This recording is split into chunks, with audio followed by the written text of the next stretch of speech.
మీలో చాలామంది big boss చూస్తారు కదా! లైవ్ చూస్తాను, ఎపిసోడ్స్ మాత్రమే చూస్తాను. 2 చూస్తాను. ఈ రెండిట్లో కామెంట్ చేయండి. లైవ్ చూస్తాను, ఎపిసోడ్ చూస్తాను, 2 చూస్తాను. ఈ మూడిట్లో ఒకటి పక్కాగా కామెంట్ చూద్దాం. ఎంతమంది లైవ్ చూస్తారు, ఎంతమంది ఎపిసోడ్ చూస్తారు, ఎంతమంది 2 చూస్తారు అనేది అబ్జర్వ్ చేద్దాం. బిగ్ బాస్‌కి కూడా ఎంతమంది ఫ్యాన్స్ ఉంటారు కదా! ఫ్యాన్స్‌లో ఎవరెవరు ఏంటనేది ఒక సర్వే లాగా చేసి బిగ్ బాస్ టీమ్‌కే పంపిద్దాం. సో, మిస్ అవ్వకుండా కామెంట్ చేయండి. అర్ధరాత్రి గుసగుసల కార్యక్రమంలో ఏంటంటే ఈరోజు ఇంట్రెస్టింగ్ ఫ్యాక్ట్స్. రాము రాథోడ్ హౌస్ ఓనర్ అయిపోయాడు కదా! ప్రియా అతనికి ఏదో చెప్పింది, నువ్వు సైలెంట్గా ఉండి భలే సాధించావని అయిపోయింది. ఇమాన్యుయల్ ఏదో గొప్ప త్యాగం చేసేద్దాం అనుకుని అట్టర్ ఫ్లాప్ అయ్యి పడిపోయి కూర్చున్నాడు. పాపం ఓడిపోయినందుకు కాకుండా గ్రూప్తో ఇక్కడ దాకా వచ్చావు అన్నందుకు అతనికి బాధేసిందంట. అంత పెద్దగా ఎవరు అనలా. తనుజాని అన్నారు, ఇమాన్యుయల్ని అన్నారు. సంజన అండ్ రీతు మధ్య జరిగినటువంటి ఒక ఈగో వార్ వల్ల కథ ఇక్కడ దాకా వచ్చింది. తనుజ రీతు గొడవపడ్డా, రీతు ఇమాన్యుయల్ గొడవపడ్డా, రీతు రాముకి సపోర్ట్ చేసిన కేవలం తనుజకి అండ్ రీతుకి మధ్య జరిగినటువంటి గొడవ కారణంగా జరిగింది. బిగ్ బాస్ హౌస్లో ఉన్న బిగ్గెస్ట్ విలన్ ఏంటంటే, బిగ్గెస్ట్ ఏమంటారు పరీక్ష ఏంటంటే, వెళ్ళిన వాళ్ళకి మనం హౌస్లో ఉన్న ఈగో ఫ్యాక్టర్స్ని మీద వేసేసుకుని తిరుగుతూ ఉంటాం. బయట వాళ్ళ పర్స్పెక్టివ్ ఆలోచిస్తూ ఉండాలి 24 గంటలు. అది చాలా ఇంపార్టెంట్.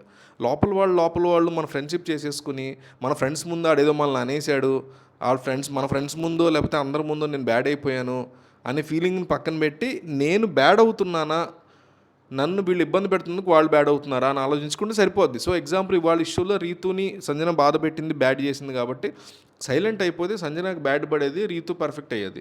బాగానే ఓర్పురో వచ్చిందిరా అనుకుంటారు, బాగానే సర్దుకుందరా నిన్న అంత చేసింది కానీ ఈరోజు బాగానే సర్దుకుంది రీతు అనుకుంటారు. హరీష్ని ఎట్లా అనుకుంటున్నారు, మాస్క్ మ్యాన్ని మొన్నటి వరకు అందరూ చిరాకు పడ్డారు కానీ ఇవాళ అతను సైలెంట్ అయ్యాడు, కొంచెం కూల్గా డీసెంట్గా బిహేవ్ చేస్తున్నాడు, అది మెచ్చుకుంటారు జనాలు. సో ఇట్లాంటి సిచ్యువేషన్లో ఇమాన్యుయల్ అట్లా పడిపోయి కూర్చున్నాడు. నన్ను గ్రూప్ గేమ్ అంటారా, గ్రూప్తోనే నేను ఎక్కడి దాకా వచ్చానని బాధపడుతూ కూర్చున్నాడు. ఇక మనీష్ వచ్చాడు, స్విమ్మింగ్ పూల్ దగ్గర ఇదంతా కూర్చుని బాగా అనాలిసిస్ చేశాడు, చాలా బాగా అనాలిసిస్ చేశాడు మనీష్. ఇవాళ పర్ఫెక్ట్ ఫైట్ ఇచ్చింది అంటే మనీష్ మాటలు పర్ఫెక్ట్ ఫైట్ ఇచ్చింది ఎవర్రా అంటే ఇమాన్యుయల్ కాదు, రాము రాథోడ్ కాదు, తనూజ చాలా బాగా ఫైట్ ఇచ్చింది ఈరోజు. ఒక్కళ్ళు కూడా సపోర్ట్ చేయలేదు.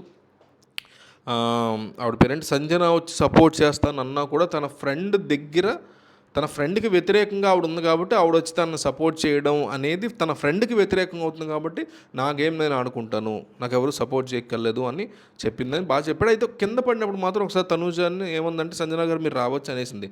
ఎందుకు రీతు ఆల్రెడీ అక్కడ తిరగబడిపోయింది కాబట్టి. సో బాగా ఆడింది తనూజ. అదే విషయాన్ని మనీష్ చాలా బాగా అనలైజ్ చేశాడు. అండ్ ఇతను కూడా చెప్పాడు ఇమాన్యుయల్ కూడా, నువ్వు too much of sacrifice side వెళ్ళొద్దు, నువ్వు బాగా ఫైట్ చేసావు బట్ సాక్రిఫైస్ వైపు ఎక్కువ ఆలోచిస్తున్నావు, పక్కనోడు ఏమైపోతాడు అనేది ఇండివిజువల్ గేమ్, ఇండిపెండెంట్ గేమ్. నీకు చెప్తున్నా, కొద్దిసేపు ఆగిన తర్వాత నా గేమ్ నేను ఆడుకుంటా, నీ గేమ్ నువ్వు ఆడుకోవాలి. దట్స్ హౌ ఆ బిగ్ బాస్ హౌస్ వర్క్స్ అనేదాన్ని చాలా క్లియర్గా చెప్పాడు మనీష్. అది బాగా నచ్చింది నాకు. ఆ తర్వాత కెప్టెన్ డీమన్ గారు రాయబారం స్టార్ట్ చేశారు.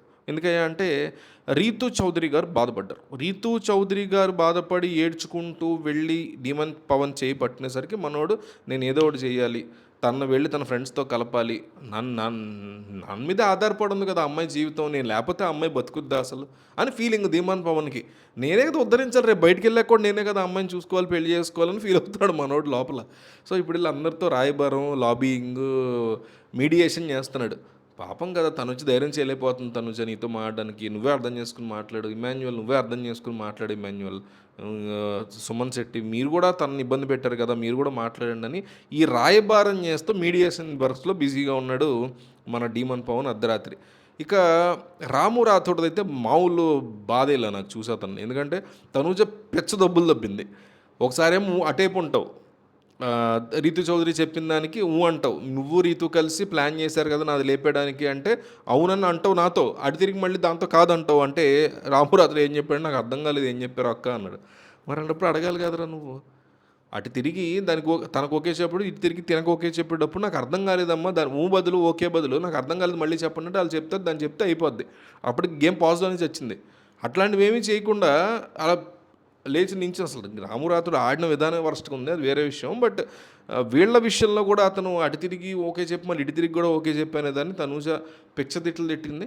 మొత్తానికి అర్ధరాత్రి అయింది, శుభ్రంగా అందరూ పడుకున్నారు. ఇట్లా హౌస్లో రాయబారాలు నడుస్తున్నాయి, మనీష్ అనాలిసిస్ నడుస్తుంది. ఇట్లా ఉంది కదా. ఇందాక నేను అడిగినట్టు కామెంట్ చేయండి, లైవ్ చూస్తారా, ఎపిసోడ్ చూస్తారా, 2 చూస్తారా, కామెంట్ చేయండి.